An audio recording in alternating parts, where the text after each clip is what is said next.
बालन सहायक भाइरल उम्मेदवार अनि राष्ट्रिय झण्डाको अपमान भयो। राष्ट्रिय झण्डा परेको कठोर र स्पष्ट विधि भएको अवस्थामा पर्को जसरी ओढ्ने ज्याकेट वा कोट जसरी लगाउने कुरा कल्पना गर्न सकिँदैन, तसर्थ उनले आफ्नो गल्तीमा सार्वजनिक रूपमा आलोचना गर्दा इज्जत बढ्छ घट्दैन। काठमाडौँ महानगरपालिकाको मेयर पदमा एकजना स्वतन्त्र उम्मेदवारको फोटो भाइरल जस्तै भएको छ, जताततै मिडिया र सामाजिक सञ्जालमा प्रचारित छ। धेरैलाई लाग्न सक्छ राष्ट्रिय झण्डा पिठ्यूमा ओढेका उनले राष्ट्रिय झण्डाको सम्मान गरेका छन्, तर उनको फोटोमा देखिएको राष्ट्रिय झण्डाको अवस्था अपमानजनक र झण्डा परेको कार्यविधि विपरीत छ। देशको राजीनामा बस्ने, त्यो पनि महानगरलाई अनुपम बनाउँछु भनेर सपना र योजना बोकेर आएको एउटा युवकलाई राष्ट्रिय झण्डाको प्रयोग यसको सम्मान र अपमानको अवस्था के हो भन्ने कुरा ज्ञान नभएको भनेर कसरी अनुमान गरौँ। तर धेरैले रुचाएको एउटा व्यक्तिले राष्ट्रिय झण्डाको दुरुपयोग गर्दा त्यही कुराले झण्डा परेको कसुर, संस्कार, कोप र रूप धारणा गयो भन्ने के होला। यो विषय उठानको आशय यति मात्रै हो। राष्ट्रिय झण्डा तथा राष्ट्रिय गान प्रयोग सम्बन्धी कार्यविधि र 2079 का अनुसार राष्ट्रिय झण्डाको अपमान गर्न गराउन पाइँदैन।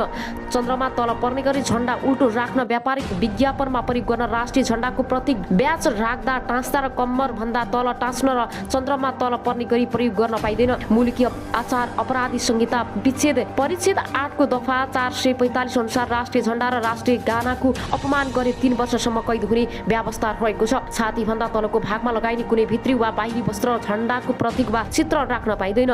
भन्नुको तात्पर्य बर्को ओढे चाहिँ वा ज्याकेट वा कोट लगाए चाहिँ पिठ्यूमा झण्डा ओढ्न नपाउने कुरा बुझ्न कठिन छैन। फेरि आफ्नो देशको झण्डा, राष्ट्रिय गान र बा आमाको सम्मान गर्ने कुरा नियममा कानुनमा लेखिरहनु पर्छ भन्ने पनि होइन, मन र विवेकले जान्ने कुरा हो। लिखित संविधान नै नभएका देश र सुव्यवस्थित चलेका नागरिक सामाजिक सभ्यताको परिस्थितिमा छन् भने राष्ट्रियताको बारेमा बोलेर नथाक्ने हामीले आफ्नो राष्ट्रियताको सम्मान गर्न कानुनको दफा नै किन चाहिने? विवेकको प्रयोग गरौँ वा कार्यविधि पालना गरौँ। शरीरमा प्रयोग गर्न पाइने भनेको व्यासको रूपमा प्रतीक बनाएर छातीको बायाँ भागमा र टोपीमा लगाउन पाइने कुरा सम्मानजनक हुने भयो। छातीको बायाँ भागमा लगाउनुको अर्थ प्रेम र सम्मानपूर्वक हृदयमा राख्नु हो। छातीमा लगाउनुको सट्टा दायाँ छातीमा लगाएको त राम्रो मानिँदैन भने ढाडमा ओढ्न कसरी सुहाउँछ? कसरी झण्डा प्रतिको सम्मान सकेला? राष्ट्रिय झण्डा र गान राष्ट्रिय एकता प्रतीक हुन् र राष्ट्रिय गान गाउन झण्डालाई सम्मान गर्न हो। झण्डालाई सम्मान गर्नु भनेको राष्ट्रलाई सम्मान गर्नु हो। शरीरमा झण्डा ओढेर टाउकोमा भनेको भए पनि सभापतिले पार्टीबाट सबै नेता कार्यकर्तालाई न्याय गर्न नसक्ने देखिएकाले अब भाग माग्ने र नदिई देशको सशक्त प्रतिरोध गर्ने निष्कर्ष निकालेको हो। महाधिवेशनपछि सभापतिबाट जे जति मनोनयन नियुक्त र गतिविधि भए ती सबैमा सभापतिबाटै गुटबन्दी गर्ने काम भएको छ। हाम्रो अस्तित्व स्वीकारिएको छैन, बरु हामीलाई विभिन्न बहानामा किनारा लगाउन खोजिएको छ। कोइरालासम्मका एक पदाधिकारीले भने हामीले सभापतिलाई सजिलो होस् भनेर भाग माग्दैनौँ भनेका हौँ। सभापतिबाट न्याय नभएपछि हाम्रा मतदान हामीले नै जोगाउनु पर्ने भयो। त्यसैले अब हामी पार्टीमा भागभन्डा माग्न नदिए देशको सशक्त प्रतिरोध गर्ने निर्णयमा पुगेका छौँ।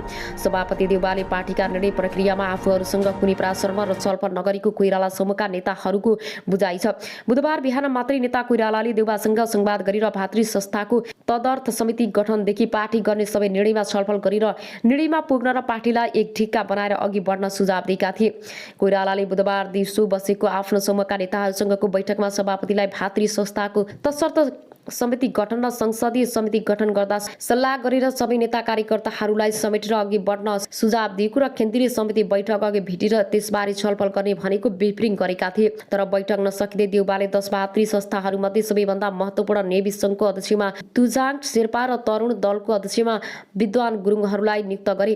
त्यो सुनेपछि कोइराला समूहका नेताहरू चकित परेका थिए। सबै भातृ संस्थाहरूमा एकैपटक मनोनयन गर्ने पुरा कार्य समिति गठन र त्योभन्दा महत्त्वपूर्ण कुरा आसन निर्वाचनमा असर नपर्ने गरी सबैमा समेट्ने भातृ संस्थाहरू गठन गर्नु पनि कुरा उहाँले राख्नु भएको थियो। एक नेताले एकान्तिपुरसँग भने, तर यो कुरालाई व्यवस्था गर्दै सभापतिजीले एकलौटी ढङ्गले अघि बढ्नु भएछ। देउवाले केन्द्रीय सदस्य मनोनयन, राष्ट्रिय सभामा टिकट वितरणदेखि भातृ संस्थामा मनोनयनसम्म न्यायपूर्ण सम्बोधित नगरेको कोइराला पछिको आरोप छ। नेता कोइरालालाई वरियतामा तेस्रो नम्बरमा राख्नुपर्ने कोइराला समूहको माग छ, तर देउवाले पनि त्यो स्वीकारेका छैनन्। पार्टीमा वरिष्ठताको आधारमा रामचन्द्रजी दोस्रो नम्बरमा हुनु स्वाभाविक हो, तर महाधिवेशनमै सभापतिमा 40% मत पाएर पराजित। कोइराला निकट एक नेताले भने पार्टीको हरेक निर्णयमा आफ्ना मतदातालाई काखा अरूलाई पाखा गर्ने नीति अवलम्बन भएको छ। देउवाले केन्द्रीय समिति मनोनयन गर्दा आफ्नो समूहबाट पराजित महामन्त्री समेतलाई मनोनित गरिसकेका छन्, तर कोइराला समूहका उपसभापतिका उम्मेद्वार चन्द्र भण्डारी र महामन्त्री उम्मेद्वार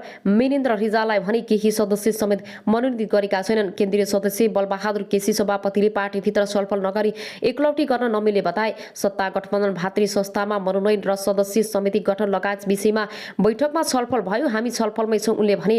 अहिले यी सबै कुरामा सभापतिले पार्टीभित्र सबैसँग छलफल नगरी एकलौटी ढङ्गले अघि बढ्नु हुँदैन भन्ने हाम्रो निष्कर्ष हो। नेताहरूका अनुसार आसन्न 3 तहमै चुनावमा सभापतिले एकलौटी गरे आफ्ना पक्षमा नेताहरूलाई टिकट पाउन समेत मुस्किल हुने भन्दै त्यसका लागि रणनीतिक रूपमा तयारी अघि बढाउनु पर्ने माग उठेको छ। सभापति देउवाले स्थानीय चुनावको तयारी संसदीय समितिका गठनको विषयमा छलफल गर्न शुक्रबार केन्द्रीय कार्य समितिको बैठक बोलाएका छन्। सभापति देउवाले बैठकबाट चुनाव गठबन्धन गर्ने वा नगर्ने भन्ने विषयमा समेत निर्णय गराउने तयारी गरेका छन्। तर कोइराला पछिले भने केन्द्रीय समितिले त्यसबारे निर्णय लिन नमिल्ने निष्कर्ष निकालेको छ। बुधबारको बैठकमा नेता कोइराला, सभापति धनराज गुरुङ र महामन्त्री गगन थापा, सहमहामन्त्री दय जीवन परिवार र बद्री पाण्डे, नेताहरू अर्जुन सिंह र केसी बलबहादुर केसी, चन्द्र भण्डारी, मिनेन्द्र रिजाल, जय बाबु, शिवा कोटी, सञ्जय गौतम र प्रतिमा गौतम लगायत सहभागी थिए। अब आउनु सरको समाचारतर्फ लागौँ। एजेन्सीको सहयोगमा युएका राजकुमार मोहम्मदले दिएको मुम्बईको जेलमा रहेका नेपाली पत्रकारलाई पाण्डेलाई माफी दिई छिट्टै रिहाई हुने 14 वैशाख अरब इमिरेट्स 9 युएका राजकुमार मोहम्मद बिनु जायल अब अल नाहानलिदको दुबईको जेलमा रहेका नेपाली पत्रकार उमाकान्त पौडेलको पाण्डेको सजाय माफ गरिदिएका छन्। सजाय माफी भएसँगै पाण्डे अब छिट्टै जेलमुक्त हुने युएको अबुधाबी स्थित नेपाली दूतावास स्रोतले जनाएको छ। स्रोतका अनुसार युएका राजकुमारले गत शुक्रबार पाण्डेको सजाय माफ गरिदिएका थिए।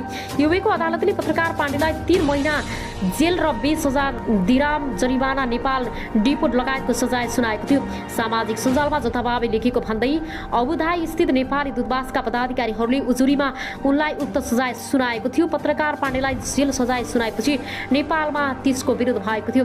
त्यसपछि युएका लागि नेपाली राजदूत कृष्ण प्रसाद ढकाल युएमा रहेका प्राज्ञ व्यक्तिलाई उनको सजाय माफीका लागि गत बुधबार भेटी अनुरोध गरेका थिए। ती प्राज्ञिक व्यक्तिहरूले युएका राजकुमार समक्ष कुरा पुर्याएका थिए। त्यसपछि राजकुमारले सजाय माफी गरेको दूतावास स्रोतले न्युज कारखानालाई बताएको छ। नेपाली डिपोर्ट नहुने गरी पत्रकार पाण्डेको सजाय माफी गरिएको दूतावास स्रोतले जनाएको छ। अब आउनु सरको समाचारतर्फ लागौँ। संसद भवनमै के हो मन्त्रीकै आमाले खोलिदिनु पुरै पुल। सांस्कृतिक पर्यटन तथा नागरिक उड्डयन मन्त्री प्रेम आलेले डोटी स्थित घरमा उनकी आमाले आफूलाई एमालेका उम्मेदवारले भोट माग्न आउन पैसा दिएर हिँडेको खुलासा गरेकी छिन्। मन्त्री आलेले गाउँपालिकामा आलेको पार्टी नेकपा 9 एकीकृत समाजवादीलाई कमजोर बनाउन एमाले र उम्मेदवार पैसा बाँडेको आरोप उक्त पार्टीका स्थानीय नेता कार्यकर्ताको छ। डोटीको रूपडाँडा स्थित मन्त्री आलेले पुर्ख्यौली घरमै भेटेकी 69 वर्षीय आमा गङ्गादेवी आलेले आफूलाई एमालेका तर्फबाट रोजाइल गाउँपालिका वडा नम्बर 2 का वडाध्यक्षका उम्मेदवार वीरबहादुर दर्मालीले 1,000 दिएर गएको बताइन्। एमालेका उम्मेदवार चुनावका लागि भोट माग्न आएका थिए। हिँड्ने बेलामा पैसा दिएर मैले चाहिँदैन लिँदैन भन्दै चिया खानुहोला भनी छाडेर गए। उनले भनिन्। गङ्गादेवी अनुसार मन्त्री आलेले घर व्यवहारलाई चाहिने पैसा आफै दिने गरेका छन्। बुबा नभएको र आमा नसा तथा सुगरको बिरामी भएका कारण मन्त्री आले आमालाई भेट्न बेला बेलामा घर पुग्ने गरेका छन्। 3 दिन अगाडि मात्रै पार्टीको कामका लागि जिल्ला आएका आले घर पुगेर फर्किएका थिए। आमा गङ्गादेवी गाउँमा कान्छा छोरा रुद्र आले मकरसँग बस्दै आएकी छन्। आलेका बुबा भारतको बम्बई रेलवेको सुपरभाइजरबाट अवकाश प्राप्त कर्मचारी भएको उनले पेन्सन र आफ्नो वृद्ध भत्ता समेत गङ्गादेवीलाई आउँछ भन्दै कुनै खाँचो नभए पनि जबरजस्ती पैसा दिएर गएको मन्त्री आलेका भान्जा भरत कुँवरले बताएका छन्। चुनावको समयमा छ मुमालाई पैसाको खाँचो पनि छैन। पैसा दिएको उद्देश्य के हो स्पष्ट छ नि प्रभावमा पार्न दिएको हो कुँवरले भने। त्यसपछि पैसा दिएको विषयमा प्रतिक्रिया माग्न वडाध्यक्षका एमाले उम्मेदवार दर्लामीले हामीलाई प्रमाण देखाउन चुनौती दिए। मन्त्री आलेकै घरमा पुगेको र उनकी आमाले बताएको भनेपछि उनले बल्ल पैसा दिएको स्वीकारे। बुढी आमा हुनुहुन्छ, उहाँलाई भेट्न जाँदा केही लिएर जानु पर्ने ग्यास समेत प्रहार गरेको जिल्ला प्रहरी कार्यालयका प्रहरी नायब उपरीक्षक दक्ष कुमार बस्नेलले जानकारी दिए। एउटै पार्टीका 2 पक्षीय विवाद भएको हो र उनले भने अहिले स्थिति नियन्त्रणमा आइसकेको छ। त्यहाँ माओवादी केन्द्रमा टिकट नपाएपछि निर्वर्तमान मेयर अमान सिंह तामाङले स्वतन्त्र उम्मेदवारी दिएका थिए र त्यस क्रममा ढुङ्गामुढा भएको थियो। मुख्य निर्वाचन अधिकृतको कार्यालयबाट टिकट पाउने र नपाउने समूह बीच झडप भएर निकै क्षति भएको छ। कार्यालयमा तोडफोड पनि भएको छ। सहायक प्रमुख जिल्ला अधिकारी श्रेष्ठले भने 1 घण्टादेखि तनावग्रस्त थियो। अहिले बिस्तारै साम्य हुने क्रममा छ। म पनि अघिदेखि यही छु। आफूहरू जोगिनको लागि अझै पनि भित्रै थुनिएर बसेको उनको भनाइ छ। अहिले हामी भित्रै थुनिएर बसेका छौँ। छलफल पनि हुन सकेको छैन। छलफल गर्ने भन्दा पनि हामी ज्यान बचाउन भित्र बसिरहेका छौँ उनले भने। कार्यालयभित्र उनीहरूसँग मुख्य निर्वाचन अधिकृत, निर्वाचन अधिकारी सहितको टोली रहेको उनले बताए।